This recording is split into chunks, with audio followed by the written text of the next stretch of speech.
Então vamos ler Êxodo capítulo 12. Já acharam, irmãos? Podemos ler?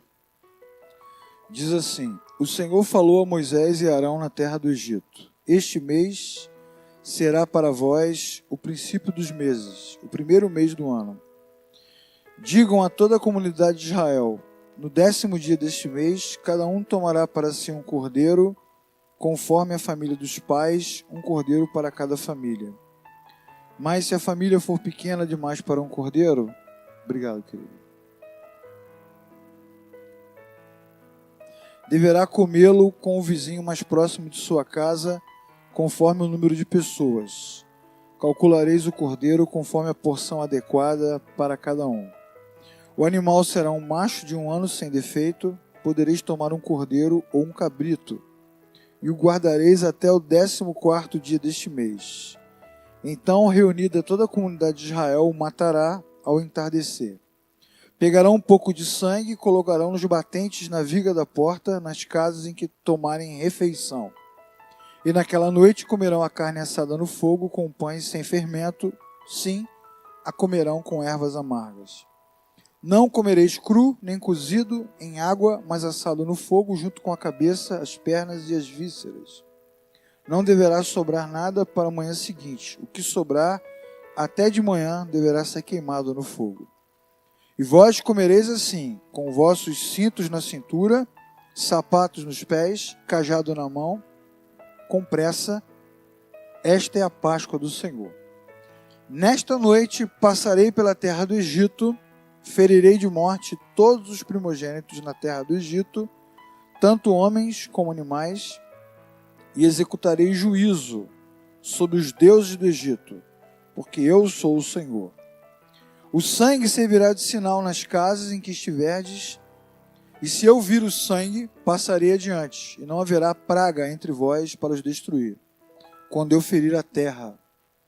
E este dia será memorial, vós o celebrareis como uma festa do Senhor, e como estatuto perpétuo através de todas as vossas gerações.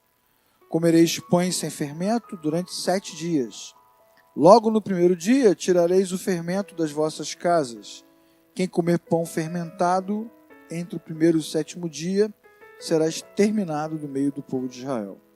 No primeiro e no 7º dia haverá santa convocação, e não se fará trabalho, a não ser preparação para a comida de cada um. Apenas isso. E celebrareis a festa dos pães, porque nesse mesmo dia tirarei as vossas famílias do Egito. Por isso, guardareis este dia através de todas as gerações como estatuto perpétuo. Comereis pães sem fermento, desde o entardecer até o 14 do primeiro mês, até o entardecer do dia 21. Não haja fermento algum nas vossas casas durante 7 dias. Quem comer pão fermentado será exterminado da comunidade, seja peregrino ou seja natural. Nada fermentado em todas as casas, pão sem fermento. Moisés chamou os anciãos e disse: Escolham os cordeiros, segundo as famílias, e sacrifiquem para a Páscoa. Peguem um ramo de hisopo, molhem no sangue que estiver na bacia e marquem a viga das portas e os batentes. E nenhum de vós sairá de casa até o amanhecer, porque o Senhor passará para ferir de morte os egípcios, e quando vir o sangue na porta, seguirá adiante, e não deixará que o destruidor entre nas vossas casas para ferir. Observareis isto como estatuto perpétuo para vós e para vossos filhos, quando tiverdes entrado na terra que o Senhor prometeu vos dar, guardareis este ritual. E quando vossos filhos perguntarem o que significa isto, respondereis: Este é o sacrifício da Páscoa do Senhor que passou sobre as casas do Egito, quando feriu de morte os egípcios e livrou as nossas casas. Então o povo se inclinou e adorou. Saíram e fizeram conforme o Senhor havia ordenado a Moisés e Arão. E aconteceu que à meia-noite o Senhor feriu de morte os primogênitos do Egito, do primeiro de Faraó, herdeiro do trono, até o primogênito do prisioneiro que estava no cárcere, todos os primogênitos dos animais. E Faraó se levantou de noite, e os seus subordinados, e os egípcios, e houve muito choro na terra. Não havia casa em que não houvesse pelo menos um morto. Então Faraó chamou Moisés e disse: levantem-se, saiam do nosso meio, vós os israelitas, e vão cultuar ao Senhor como pedis. Agora, irmãos, vamos ler o capítulo 14, do 21 ao 28. Moisés estendeu a mão sobre o mar, e com um forte vento o Senhor recuou o mar naquela noite, e tornou o mar em terra seca, e as águas se dividiram, e os israelitas entraram pelo meio do mar, andando no seco, e as águas ficaram como se fosse um muro, à direita e à esquerda. Os egípcios os perseguiram, entraram até o meio do mar, com seus cavalos, carros e os cavaleiros de Faraó. E de manhã, o Senhor da coluna de fogo e do meio da nuvem olhou para o acampamento dos egípcios e gerou ali um grande tumulto, e travou as rodas dos carros, e andaram com dificuldade. E os egípcios disseram: vamos fugir, pois o Senhor luta por eles contra nós. E o Senhor disse a Moisés: estenda a mão sobre o mar, e as águas cairão sobre os egípcios, sobre seus carros e cavaleiros. E Moisés estendeu a mão, e o mar retornou à sua força ao amanhecer. Os egípcios fugiram, mas foram de encontro ao mar. E assim o Senhor os derrubou ali no meio. E as águas voltaram e cobriram os carros e cavaleiros e todo o exército de Faraó que havia entrado no mar atrás deles. E não restou nenhum deles sequer. Amém, irmãos? Amém? Muito bem. Então, vamos pensar nessa manhã, usando aqui a história do Egito, né, de Israel. Vamos pensar por que a morte é necessária no cristianismo, na fé cristã e na nossa caminhada com o Senhor.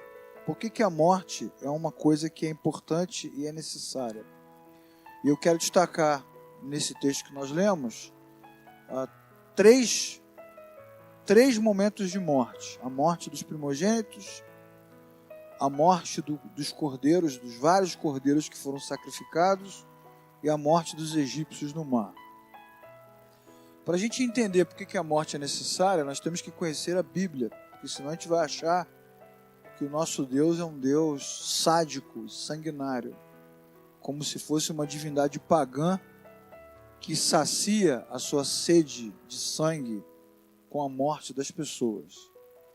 Mas não é isso que a Bíblia vai nos ensinar. A Bíblia nos ensina que quando Deus criou o homem, macho e fêmea os criou lá no Gênesis, Ele havia dado ao homem uma série de instruções. E uma delas, Gênesis capítulo 2, versículo 17, diz que se o homem comesse do fruto, se o homem transgredisse a ordem que Deus havia dado para não tocar no fruto que não poderia ser tocado, o homem experimentaria a morte. Deus disse: no dia que você comer do fruto, certamente morrerás.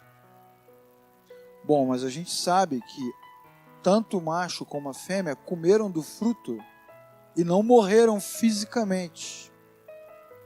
Se eles não morreram fisicamente, se não tombaram no chão sem fôlego, de que tipo de morte o texto está falando? Da morte que o apóstolo Paulo vai nos ensinar em Romanos 6, 23, que diz que o salário do pecado é o que, irmãos? O salário do pecado é a morte. Então Deus inspirou o apóstolo Paulo para escrever sobre este tema, nos mostrando o quê?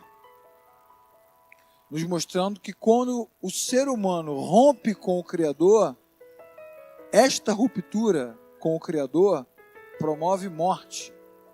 Não necessariamente a morte física, mas a separação da criatura do Criador. Se o Criador é a fonte eterna de vida, estar longe do Criador é causa de morte. Ninguém está vivo se estiver separado do Criador. É por isso que Jesus depois vai dizer o seguinte: aquele que crê em mim, eu ressuscitarei no último dia. Aquele que crê em mim não experimentará a segunda morte. Que segunda morte é essa? A morte eterna. A separação física e eterna do Criador. Isso significa que o ser humano já experimentou a primeira morte. A primeira morte, que é a separação do Criador, a sua natureza desconectada do Criador completamente. Se o ser humano não fica linkado ao Criador, ele está morto. E a sua colheita final será a morte. Não tem solução para isso. O salário do pecado é a morte. Então, onde existe separação de Deus, a morte reinará. Primeiro, internamente, uma vez que o homem está separado do Criador. Depois, externamente, uma vez que este homem separado do Criador não poderá gozar da bênção da vida que o Criador promove e ficará separado dele nesta vida. E quando esta vida acabar, ficará separado dele para todo o sempre. O salário do pecado é a morte. Então nós precisamos falar sobre isso, irmãos, constantemente, para nos lembrar que o cristianismo não é uma associação de homens e mulheres bem intencionados. O cristianismo não é uma religião que promove bem-estar. Se não houver uma reconexão com o Criador, o homem perecerá. Também já disse aqui várias vezes que o cristianismo não é uma religião moral. Ainda que a nossa pregação e a nossa evangelização muitas vezes sejam moralistas, mas a Bíblia vai nos ensinar que se o viciado, seja lá no que for, não tiver um encontro com Deus, ele perecerá. Mas o homem que não tem vício nenhum, se não tiver um encontro com Deus, também perecerá. O homem que é criminoso, vil, perverso, se não tiver um encontro com o Criador, perecerá. Mas o homem honesto, íntegro, também, se não tiver um encontro com o Criador, perecerá. Então o problema não se resolve com mudança moral. Antes fosse, porque aí não dependeria deste encontro sobrenatural transcendente. Cada um poderia cuidar da sua própria vida e melhorar. Mas isso não é possível, porque aprouve ao Criador definir um único caminho para a restauração do ser humano. E este caminho é Jesus. Então, quando nós falamos de Cristo para as pessoas, nós precisamos nos acostumar a falar sobre isso.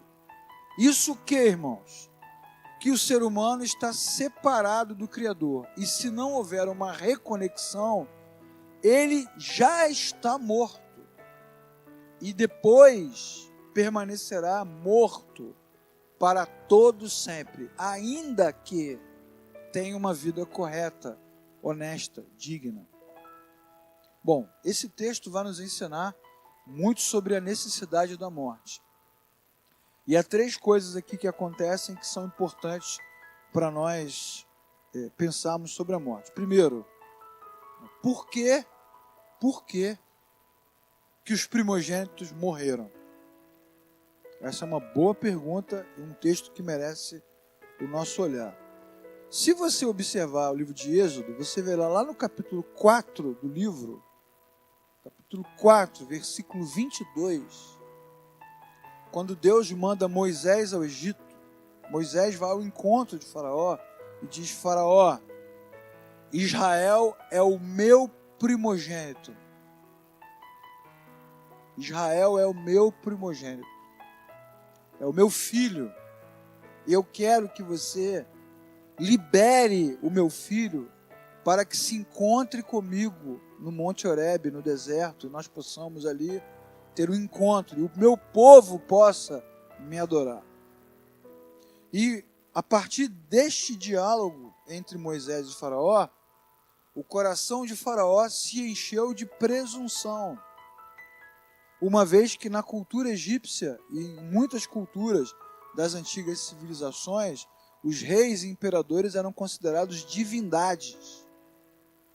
Então, certamente Faraó ouviu aquilo e disse: como assim o povo hebreu tem uma outra divindade e um outro pai? Eu sou o Faraó, eu sou o imperador do Egito e o pai de todos, egípcios e servos. Então o coração de Faraó se encheu de presunção. E a questão de Faraó não era com os hebreus, a questão de Faraó era com Deus. Houve então uma disputa entre Faraó e Deus. Faraó começou a puxar o seu cabo de guerra com o Criador e tentou mostrar e medir forças com o Criador, tentou provar que ele era tão poderoso, tão grandioso, tão glorioso, tão cheio de autoridade quanto o Deus dos hebreus. É uma disputa por posse, é uma disputa de autoridade, é uma disputa de espaço, é uma disputa de liderança. E o ser humano, irmãos, não pode disputar com o Criador. Não vai dar certo. Começa no Éden, quando Deus diz: não coma daquele fruto. E o ser humano diz assim: por que não? Eu posso comer do fruto que eu quiser. Por que não? Então o inimigo diz: você foi proibido de comer porque Deus sabe que quando você comer você será igual a Ele. Então o ser humano pensa: eu quero ser igual a Deus. Eu quero estar onde Deus está. Eu quero sentar onde Deus senta. Eu quero dar as ordens que Ele dá. E Faraó se comporta do mesmo jeito, que esse comportamento ele é recorrente na natureza humana. Nós não estamos no Éden, nós não somos imperadores do Egito, ninguém aqui é Faraó, mas a gente também pensa: da minha vida tomo conta eu. A gente pensa assim.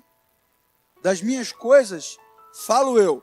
As decisões pertinentes tomo eu. E pensando assim, o ser humano, de uma certa forma, disputa com o Criador a posse, a autoridade, o espaço. Fazemos isso com relação à nossa vida, fazemos isso com relação às coisas que nós cuidamos, fazemos isso com relação à igreja. Muitos líderes, obreiros, pastores acham que são donos da comunidade, das pessoas. Essa disputa não vai dar certo. A presunção do homem tem que morrer. A presunção do homem tem que morrer. Por isso Jesus disse: quem quer vir após mim, negue-se a si mesmo, tome a sua cruz e siga-me. Se nós não fizermos, eu e você, morrer a nossa presunção, o nosso Deus fará com que isso aconteça. Por bem ou por mal, a nossa presunção, a nossa arrogância morrerá. Porque não há disputa entre Deus e a criatura. Não há disputa entre o Senhor e a criatura. Imagine os irmãos que Faraó, considerado no Egito como uma divindade, Faraó era adorado. Isso não é uma coisa incomum. Nabucodonosor também era adorado. Os reis da Pérsia eram adorados. Os imperadores romanos eram adorados. Todo mundo curte esse negócio de adoração, de veneração. Isso não é um problema do Egito, isso é um problema da natureza humana. O ser humano gosta desse negócio de se sentir meio que divindade. Faraó, então, disputa com Deus. Vocês não lembram da passagem onde Moisés transforma o seu cajado numa serpente e Faraó rapidamente chama um grupo de magos do Egito que disputam com ele também o poder de realizar coisas místicas e mágicas? Vocês não lembram também de uma passagem quando tem a praga das rãs, que Faraó está com sapo até a alma, sapo na boca, sapo na orelha, sapo no nariz, sapo para todo lado, irmãos.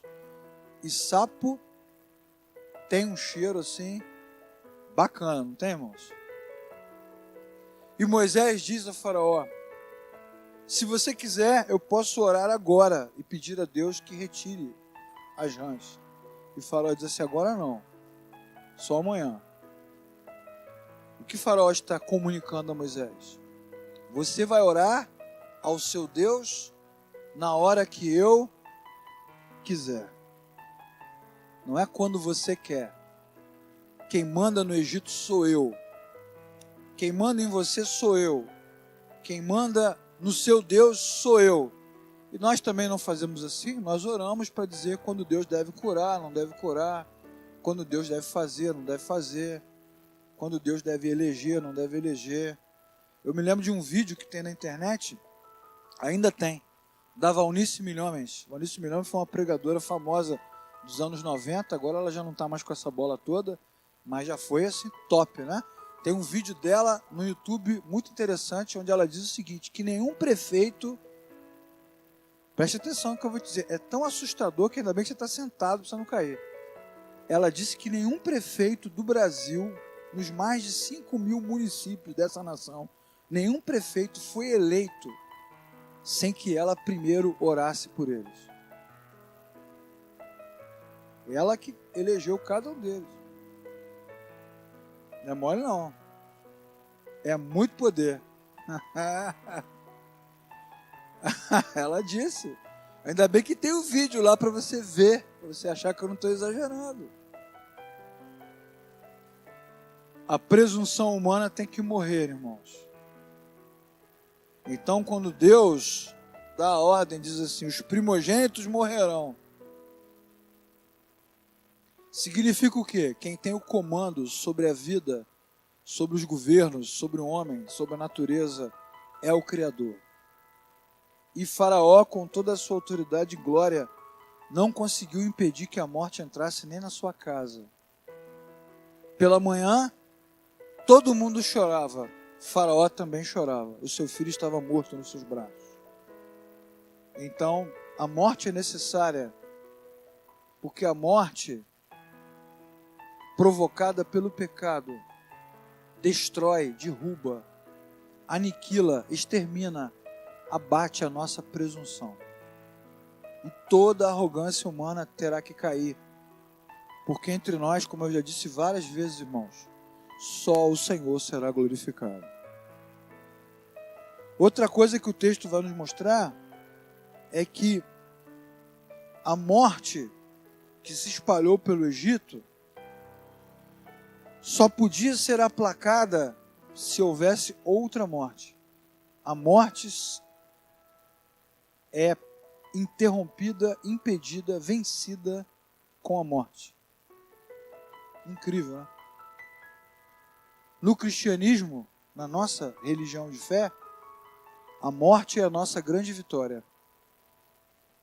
Parece uma derrota, mas para nós cristãos, o viver é Cristo e o morrer é lucro. Toda vez que morre, é melhor. A começar do nosso mestre que morreu na cruz. A sua morte trouxe vida para nós. A morte dos primogênitos trouxe vida e esperança para os que ficaram vivos. Porque ficaram vivos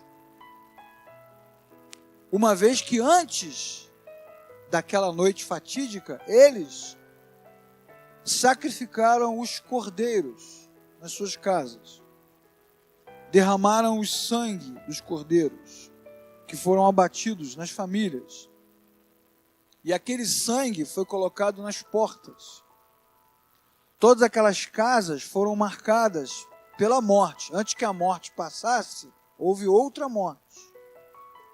E essa morte, ela é significativa. É uma morte relacionada à submissão. Enquanto Faraó é arrogante, os servos de Deus são humildes e se humilham. Enquanto Faraó grita com os seus súditos, os servos de Deus humildemente comem dentro de casa.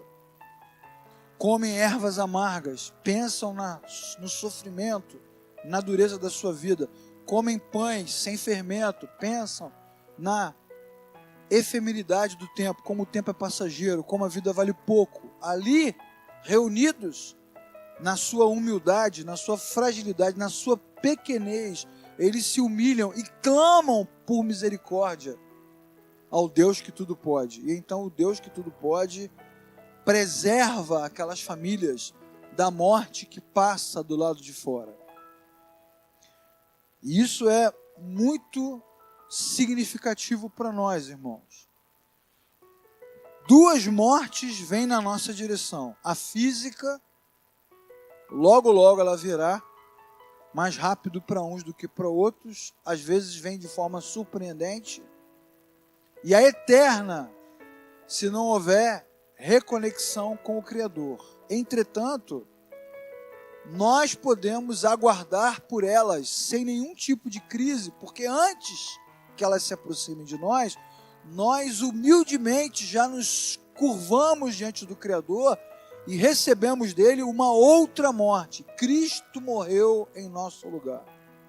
Assim como os cordeiros foram sacrificados naquele dia, Cristo se sacrificou na cruz por nós, como nos ensina a Escritura. Cristo, nosso Cordeiro Pascual, foi sacrificado por nós.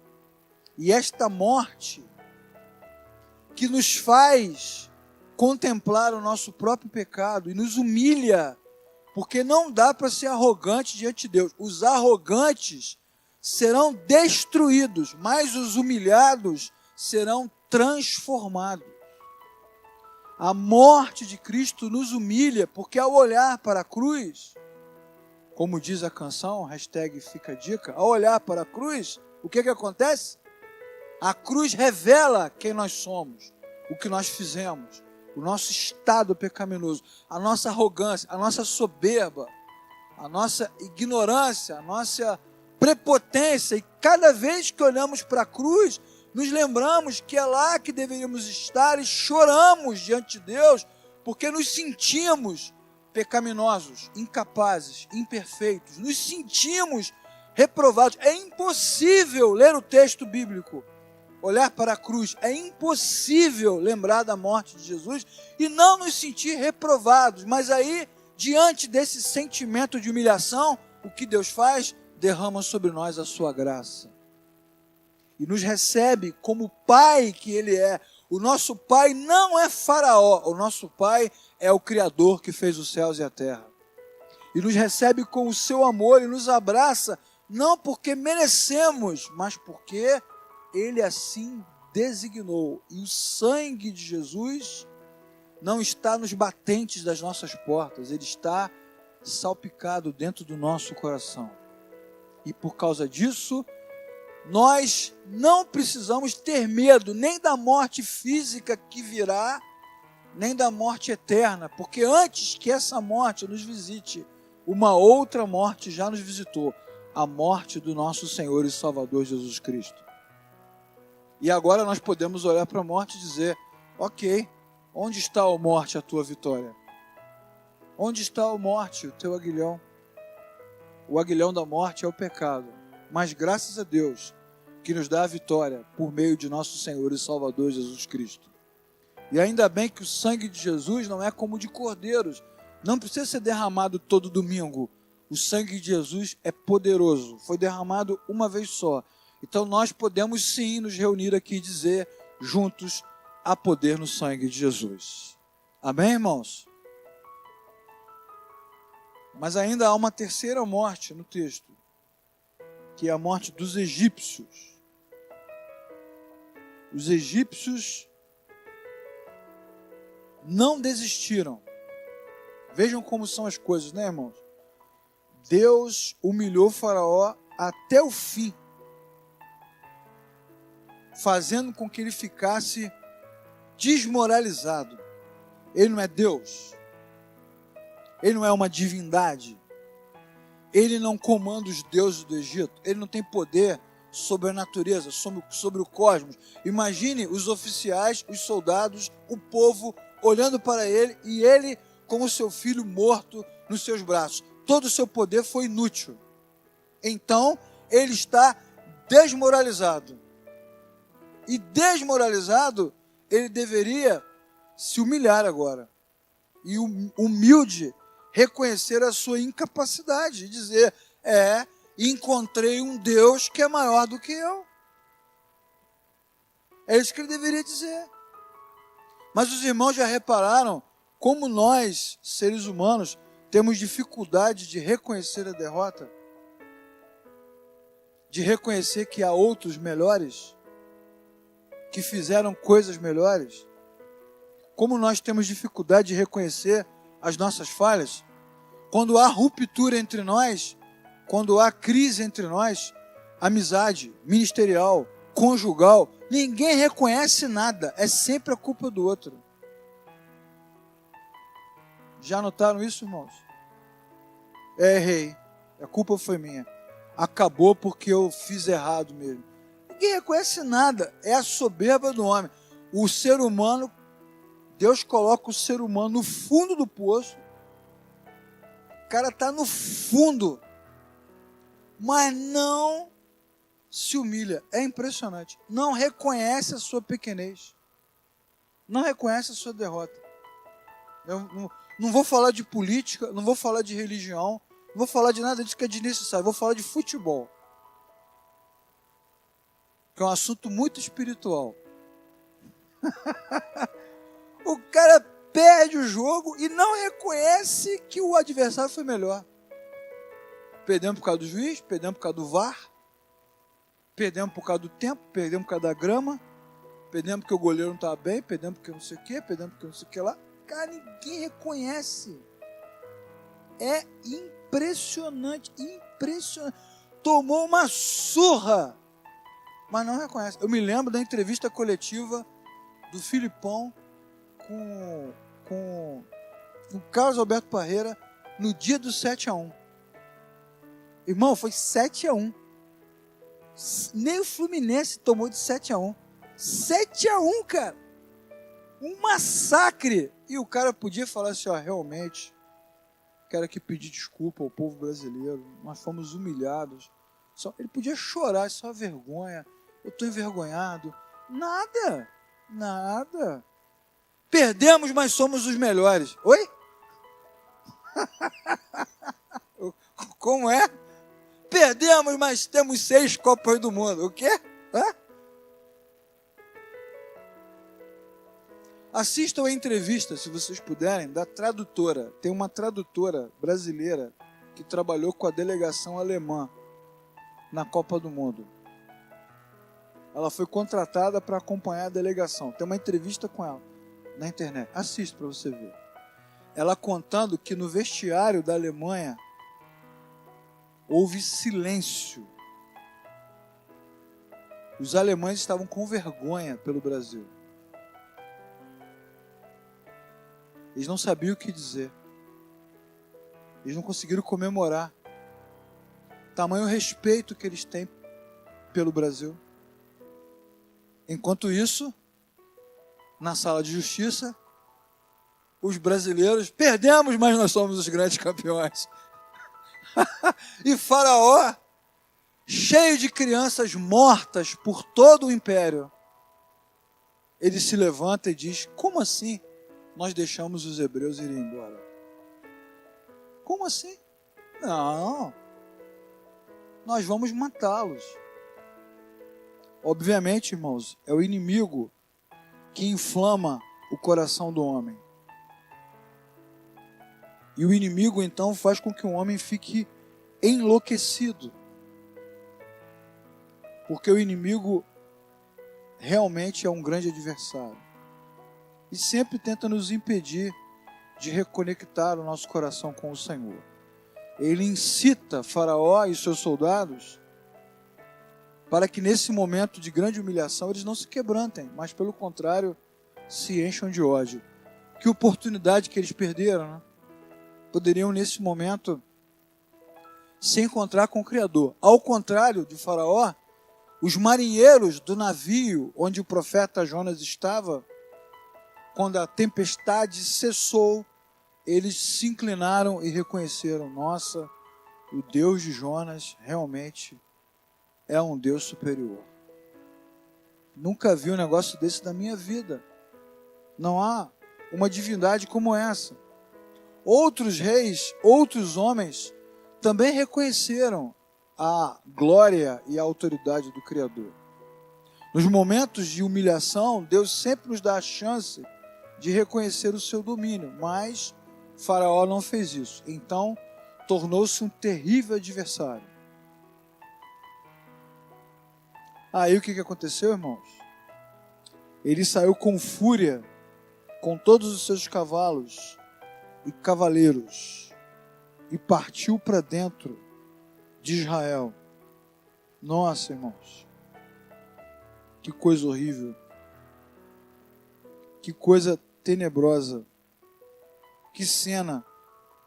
Já não bastasse toda aquela dor que os egípcios enfrentaram, Faraó agora vai provocar mais uma, porque as crianças já morreram, agora muitos pais morrerão. E isso é um ensinamento muito importante para nós, porque a Bíblia está nos dizendo que a vitória do nosso Deus ela é completa nesta vida e para todo sempre. O pecado que nos assola será arrancado, a dor que nos persegue será destruída e o inimigo que nos acusa será derrotado. E no final, só o nosso Deus prevalecerá para todo sempre. A vitória dos servos de Deus, ela não é uma vitória apenas utópica ou idealizada. Ela é uma vitória completa. Não é uma vitória só para o nosso tempo, para você dar testemunho, nossa, consegui superar. Não, é uma vitória eterna. O nosso inimigo, o adversário das nossas almas, ele também morrerá. Haverá uma outra morte ainda decisiva. Tudo o que nos aflige morrerá. E a vida do nosso Deus prevalecerá para todo sempre. Você crê nisso, meu irmão? Opa, tem até fundo musical, viu? Já que tem fundo musical, eu lembrei agora de uma música que a gente cantava quando era criança. Que é uma música bem legal. Não vou cantá-la toda, mas vou lembrar de um pedacinho dela que fala sobre esse tema, não é? Que diz: cantai, pois, a vitória é ganha. O inimigo afundou-se no mar. Cantai, pois, que a vitória é ganha. As coisas velhas ficaram para trás. Vencidas as barreiras que nos impediam, entraremos na terra de Canaã. Aleluia, aleluia, o inimigo afundou-se no mar. É um corinho, a gente chamava de corinho na igreja, né? É uma música de crianças. Mas chegará o dia, irmãos, em que todos nós cantaremos uma canção como essa. Já não mais com as nossas vidas cheias de problema, mas com as nossas vestes brancas e salpicadas pelo sangue de Jesus. Todos nós, servos do Senhor, sairemos do Egito que nos prende, que é o mundo, atravessaremos o mar da eternidade e chegaremos do outro lado, onde está a terra prometida para nós. E nós, seus servos, entraremos pelas portas da cidade. E certamente o Senhor colocará esse cântico no nosso coração. E nós poderemos dizer: cantem, porque a vitória é ganha. As coisas velhas ficaram para trás. Vencidas todas as barreiras que nos impediam, por causa do sangue de Jesus, nós entramos na terra de Canaã. Por isso que a morte é necessária. Tem que morrer a nossa presunção, tem que morrer o nosso coração em Cristo na cruz, e tem que morrer o nosso inimigo, e ele morrerá, e nós viveremos para sempre com o Senhor. Bendito seja o nome do nosso Deus. Vamos ficar de pé, vamos orar. Queria que o Pompeu estivesse aqui. Senhor Jesus, que a Tua palavra nessa manhã possa penetrar no nosso coração e cada um de nós possa lembrar daquilo que o Senhor realizou através do seu grande poder, da sua grande mão. A soberba do homem tem que morrer, Senhor.